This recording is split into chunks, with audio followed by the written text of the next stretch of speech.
Salam pembebasan merdeka.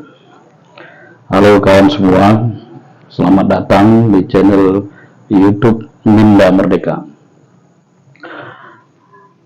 Kali ini bersama aku Rahmat Syawal, kita akan bahas tentang melihat Tuhan. Ini kajian-kajian bab tasawuf ya. Berbicara tentang Tuhan,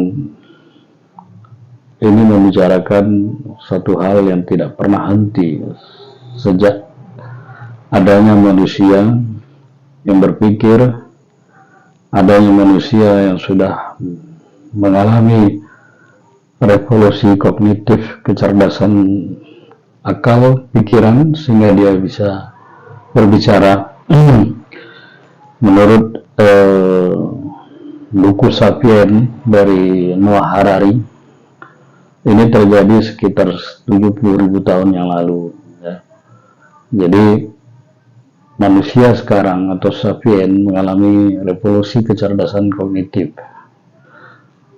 Dengan perkembangan otak, maka manusia bisa merangkai kata-kata, berbicara, kemudian yang tadinya mereka itu sebagai makhluk yang pemburu pengumpul, lalu mereka menemukan api, malam hari mereka bercerita. Nah, berkembanglah ilmu pengetahuan. Salah satu pikiran manusia mempertanyakan tentang pencipta alam semesta, karena sebuah atau merupakan naluriah manusia. Secara naluri manusia berpikir, ini bisa juga dibilang pikiran-pikiran filsafat ya, mempertanyakan segala sesuatu sampai ke akar-akarnya, ke seluk-beluknya. Manusia bertanya, memikirkan dari mana alam semesta ini tercipta. Maka pendapat para filosof zaman Yunani, Plato maupun Neoplato dan seterusnya, mereka selalu menjadikan dasar pijakan berpikir mereka itu teori kausalitas, teori sebab akibat. Jadi mustahil yang ada ini tanpa yang mengadakan, gitu. Nah, berbicara tentang Tuhan atau causa prima, penyebab segala sesuatu, pastilah penyebab itu tidak disebabkan oleh sebab yang lain. Itu harus demikian kesimpulannya. Karena kalau dia penyebab segala sesuatu itu disebabkan oleh sebab yang lain, maka akan terjadi lingkaran setan istilahnya. Jadi mutar terus gitu. Nah, maka secara akal, secara logika diputuskanlah pastilah penyebab segala sesuatu itu tanpa penyebab. Secara umum bahasanya dikatakan itulah Tuhan, causa prima.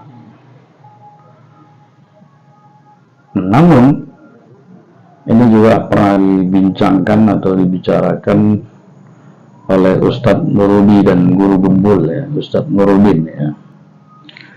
Guru Gembul berpendapat bahwa iman itu tidak bisa dibuktikan secara empiris atau secara ilmiah. Menurut Ustadz Nurudin, tidak bisa gitu.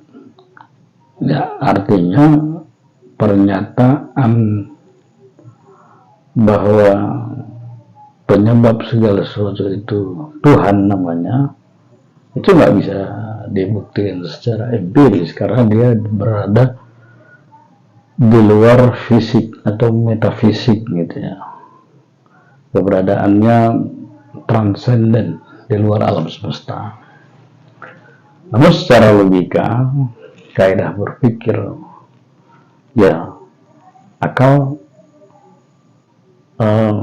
mendukung pendapat itu. Nah, teori yang paling pas atau paling sesuai dengan keberadaan Tuhan dan alam semesta, saya kira itu teori Plato dan Neoplato yang disebut dengan Plotinus, ya, pencetusnya. Teori teori emanasi. Teori inilah yang diadopsi oleh filsuf-filsuf Muslim seperti Ibnu Sina, seperti Al-Kindi, seperti Al-Farabi, bahkan teori tajallinya Ibnu Arabi. Emanasi itu sederhananya begini. Jadi sumber segala sesuatu yang ada di alam ini, dari mana penciptaannya, mereka menyimpulkan tidak mungkin sesuatu yang ada ini tercipta, terwujud dari yang tidak ada. Pasti yang ada juga, gitu. Contoh kita bilang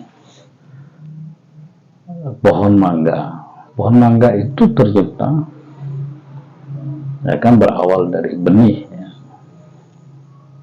Benih mangga atau biji mangga ditanam, terus berkembang, menumbuhkan akar, menumbuhkan batang menumbuhkan daun, dan seterusnya, berkembang sampai menjadi buah kembali.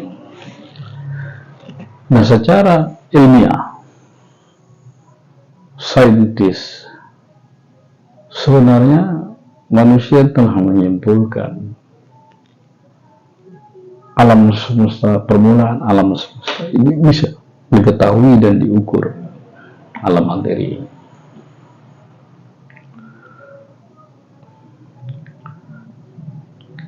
Setelah lahirnya atau terciptanya teropong bintang, teropong Hubble melihat jarak satu bintang dengan bintang yang lain, semakin tahun semakin menjauh, semakin melebar, semakin jauh. Nah, ditarik kesimpulan, pernah suatu hari, suatu ketika, suatu saat, seluruh galaksi bintang yang ada di alam semesta ini berada dalam satu titik yang sangat padat dan panas. Mereka katakanlah masanya itu atau waktu menyatunya seluruh galaksi dan bintang itu diperkirakan sekitar 13,7 miliar tahun yang lalu. Terjadilah ledakan besar, meledak titik yang sangat padat dan panas itu, dan sekitar 4,5 miliar tahun yang lalu terciptalah bumi. Dan bumi terus mengalami evolusi, yang tadinya dia mengalami permukaannya sangat panas, dihantam meteor dari langit sehingga terbentuk lapisan atmosfer, stratosfer, dan seterusnya, sehingga terciptalah udara dan memungkinkan adanya kehidupan. Terus berkembang sampai terjadinya manusia. Manusia ini menurut teori-teori atau menurut buku yang dikarang oleh Noah Harari, pernah ada 5 manusia berada dalam satu zaman, termasuk manusia dengan jenis Neanderthal, Sapien, tapi yang lain mengalami kepunahan. Nah, berkembang manusia mengalami kecerdasan, revolusi kognitif, kecerdasan berpikir, sehingga bisa bekerja sama dalam jumlah yang banyak, karena bisa menciptakan sebuah kesepakatan bersama, perjanjian, realitas subjektif, ya, realitas intersubjektif, seperti negara, agama, plus sejarah agama.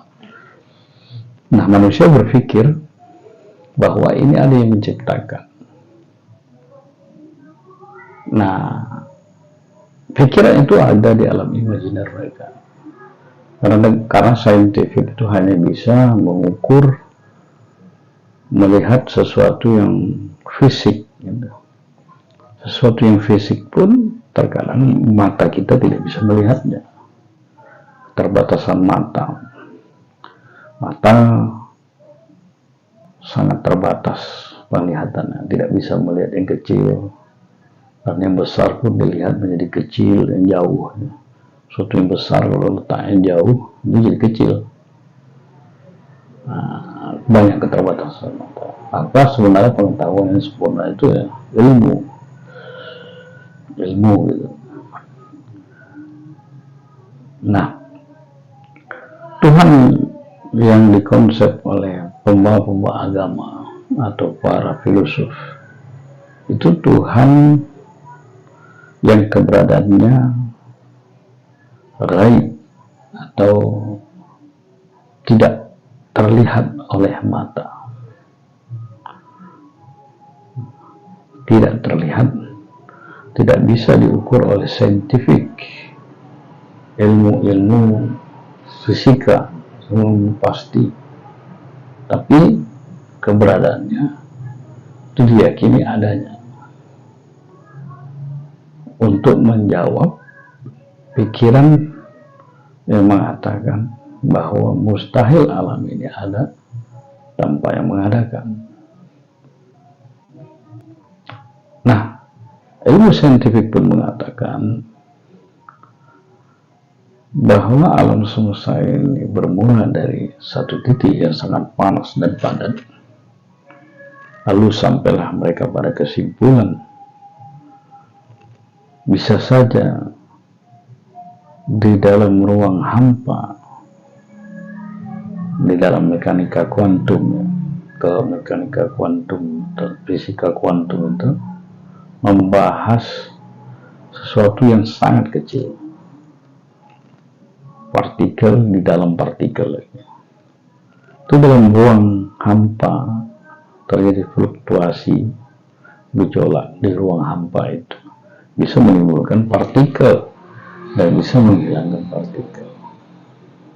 Namun tetap menyisakan pertanyaan, ruang hampa itu ada karena apa? Atau dari mana adanya? Begitu. Atau fluktuasi itu sendiri, kenapa dia menyebabkan terjadinya fluktuasi, gejolak? Tetap ada misteri dan menyisakan pertanyaan. Nah, inilah lahirlah agama tadi. Agama lahir dari menjawab keresahan manusia tentang penguasa alam semesta, pencipta alam semesta. Agama-agama besar yang kita ketahui itu ada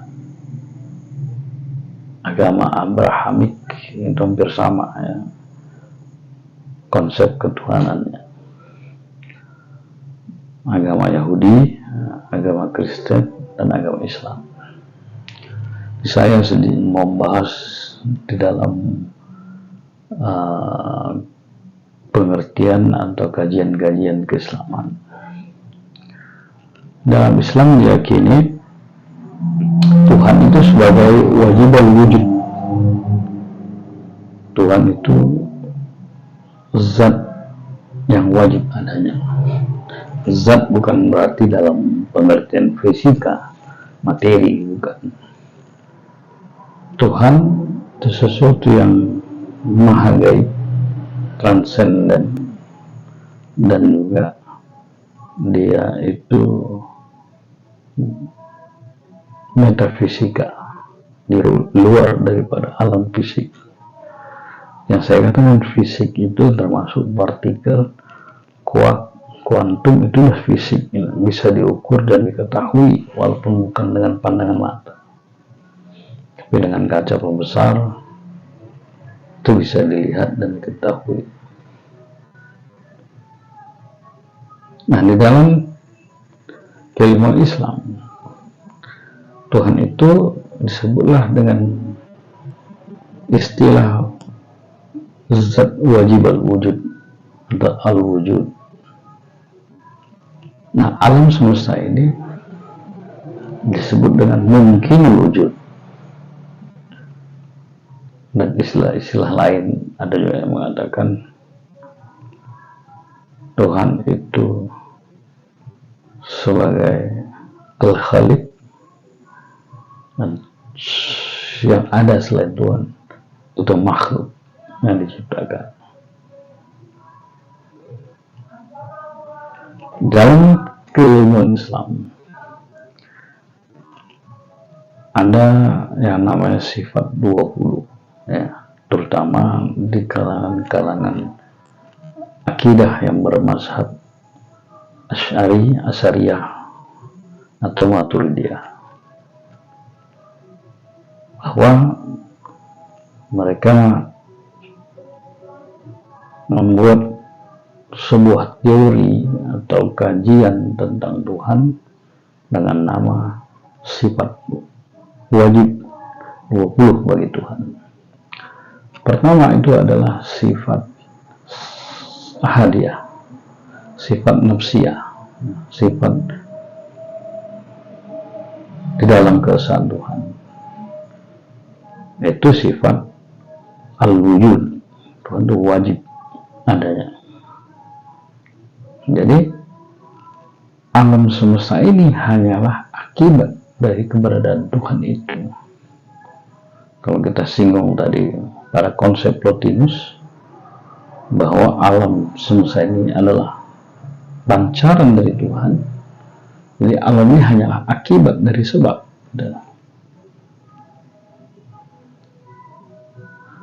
Namun sebagai sebab dia metafisik.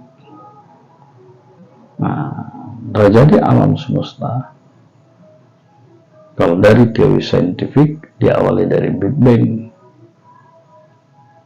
Nah, kalau menurut Ibnu Arabi, ya, Ibnu Arabi, dari alam metafisik menuju fisik itu ada 7 tingkatan dengan istilah martabat alam 7. Martabat itu tingkatan alam 7 alam. Alam pertama disebut dengan istilah alam ahadiyat. Di alam ahadiyat itu hanya Allah yang ada dalam kesendiriannya. Dan hanya Allah yang ada dalam kesendiriannya. Disebut dengan alam ahadiyat. Belum ada yang lain selain dia, hanya dia di alam itu. Maka timbullah sebuah hadis yang populer di kalangan sufi ataupun amal tasawuf, orang-orang tarikah, mengatakan kuntu kanzan makhfiyan. Aku adalah perbendaharaan yang tersimpan, tersembunyi. Uridu an u'rifa, aku mau dikenal, maka aku ciptakanlah alam semesta. Jadi di dalam pemikiran yang populer di kalangan tasawuf, bahwa alam semesta ini diciptakan untuk dikenalnya Tuhan. Nah, bertajalilah Tuhan dari alam ahadiyat dengan keesaan dan kesendiriannya kepada alam wahdat. Wahdat terciptalah pancaran cahaya Tuhan tadi, nurullah. Dari alam wahdat tercipta lagi alam wahdaniyah. Dari nur Tuhan terciptalah nur Muhammad. Dari nur Muhammad alam ahadiyat wahdaniyah, alam misal, alam ruh, alam ruh, alam misal, baru alam jasmani, alam materi. Telah bermula dari munculnya, meledaknya titik yang sangat padat dan panas tadi, itu sudah berada di alam materi. Disitulah mulai adanya ruang dan waktu. Sebelum itu tidak ada ruang dan waktu. Nah, jadi dari alam ahadiyat, wahdaniyat, misal, ruh, atau ruh dan misal, itu alam metafisik, alam di luar dari hal-hal yang bisa diukur dan dirasa di indera. Lalu dari alam jasad tadi, satu alam lagi namanya alam insan kamil, alam manusia sempurna yang mengalami kecerdasan, pengetahuan, penglihatan, dan ma'rifah. Alam ma'rifah, itulah para nabi, mulai dari Adam. Kalau dalam sejarah keagamaan Abrahamik, Adam, Idris, Nuh, Hud, Soleh, Ibrahim, Lut, Ismail, Ishak, Yakub, Yusuf, Ayub, Zulkifli, Isa, putra Maryam, dan Nabi Muhammad Sallallahu Alaihi Wasallam, serta penerusnya para wali. Mereka disebut sebagai insan kamil, manusia yang mengalami pencerahan, kecerdasan, mengenal Tuhan. Nah, masuk pada kajian mengenal Tuhan atau ma'rifah. Apa yang dimaksud dengan mengenal Tuhan atau melihat Tuhan? Nah, kalau kita hubungkan dengan kajian saintifik tadi, ya, saintis, bahwa ilmu pengetahuan sains hanya memulai pembicaraannya sejak ledakan Big Bang. Sebelum itu juga dia nggak tahu gitu. Artinya banyak teori, ya, ada teori multiverse bahwa sebelum ledakan Big Bang itu kemungkinan sebelumnya juga ada alam yang mengkerucut menjadi satu titik meledak, begitu terus berulang.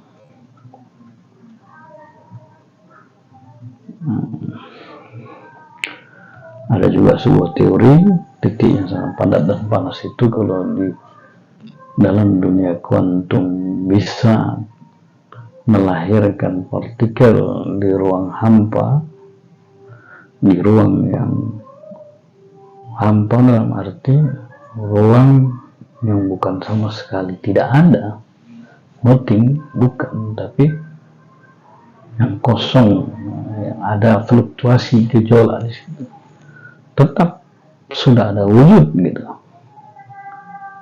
Nah, wujudnya dari mana? Tetap menyisakan sebuah pertanyaan, kemungkinan, ya, di dalam pemahaman orang-orang saintifik, ya Tuhan dalam arti personnya tidak mungkin gitu. Tapi orang-orang teis, orang-orang yang meyakini adanya Tuhan, itulah yang disebut dengan Tuhan yang ada di alam metafisik. Bayangan dialah yang muncul menjadi alam semesta ini, tanjalinya. Nah, kembali pada pembahasan mengenai melihat Tuhan, jadi ma'rifah tadi.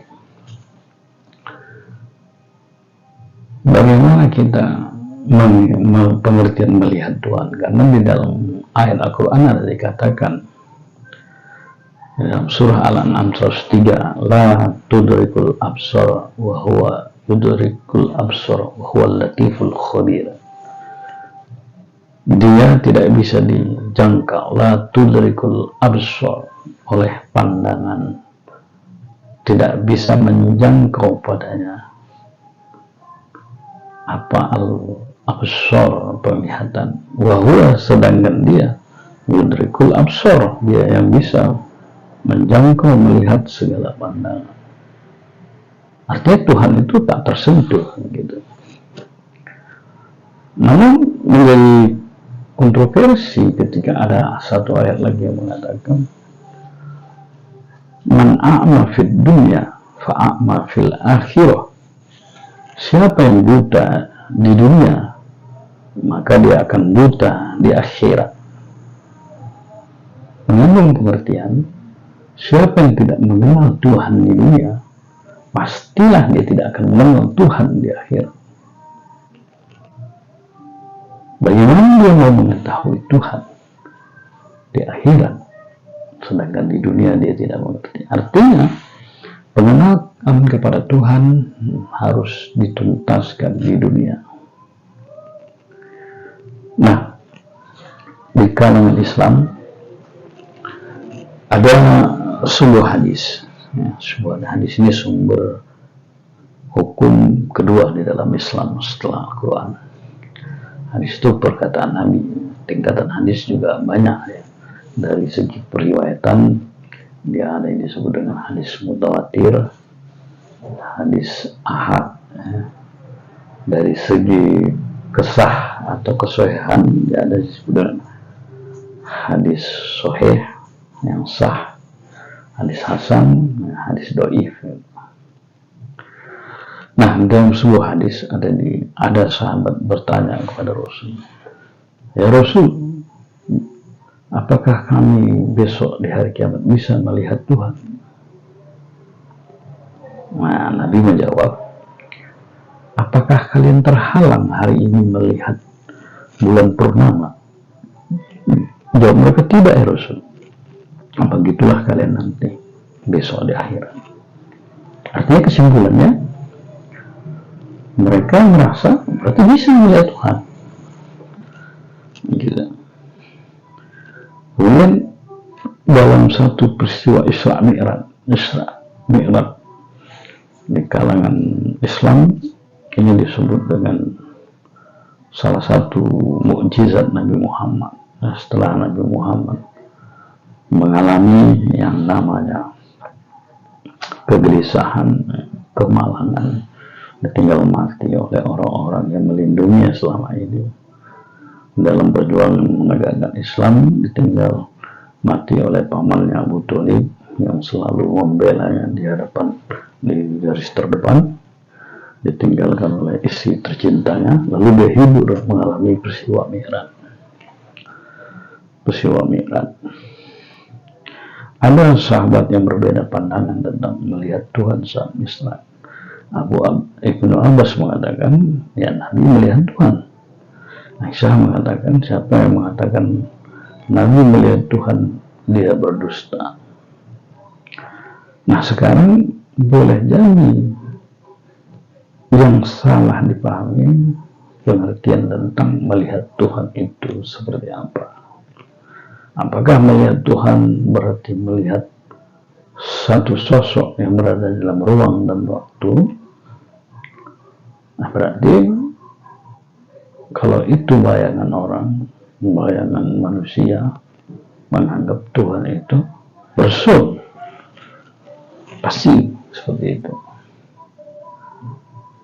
Maka kalau dalam kajian sifat 20 ini terbantahkan, karena Tuhan itu dia laisa kamitslihi syai'. Dia itu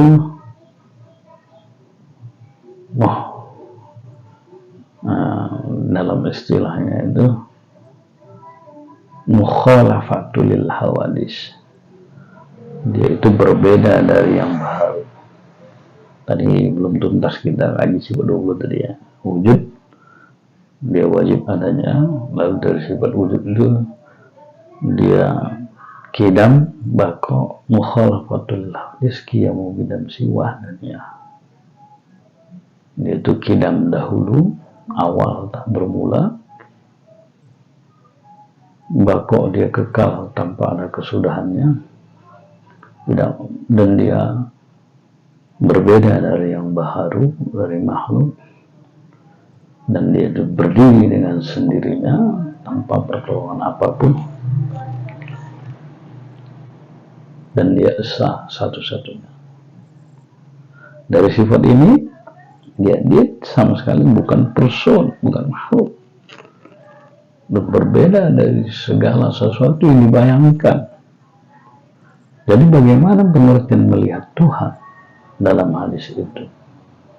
Nah, ulama ahli berpendapat melihat bukan berarti melihat dengan mata indrawi, dengan retina, karena hakikat daripada melihat itu bertambahnya pengetahuan. Itulah melihat, sempurnanya pengetahuan kita tentang Tuhan. Itulah yang dikatakan melihat. Jadi kalian tidak akan terhalang melihat Tuhan besok di hari kiamat sebagaimana kalian melihat bulan purnama ini. Maksudnya,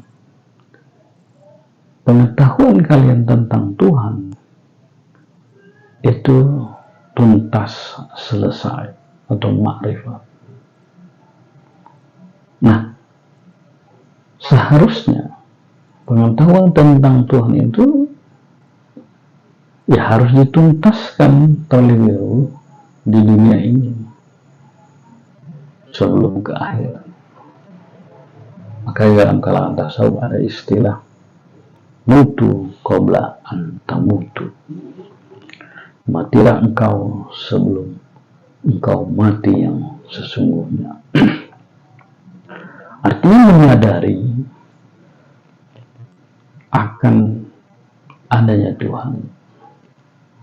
Tidak hanya menyadari, sampai betul-betul mengerti, paham, mengenal, dan tahu tentang Tuhan itu tadi. Nah, istilah dalam tasawuf, terbukalah hijab. Hijab itu penghalang, tabir antara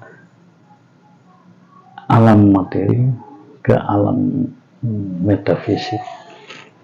Terbuka atau terlihat. Nah, melihat itu bukan dengan mata kepala, tapi dengan segenap jiwa. Itu yang dikatakan ma'rifah, mengenal Tuhan.